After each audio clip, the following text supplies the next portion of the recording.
Agora a gente está no alto da cachoeira, na nascente da cachoeira, ou seja, no ponto mais alto do paredão.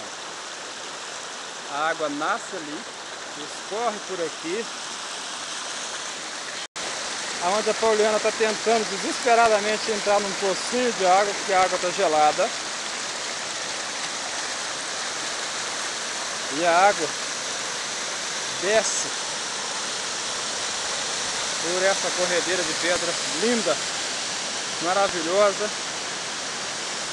e vai até lá embaixo, aonde algum tempo atrás a gente estava.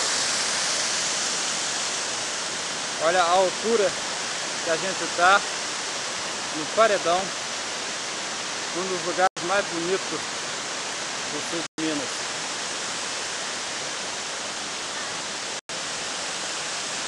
Lá embaixo tem um pessoal nadando, que é a segunda cachoeira. É isso. Lindo. Lá no fundo do Lago de Furnas.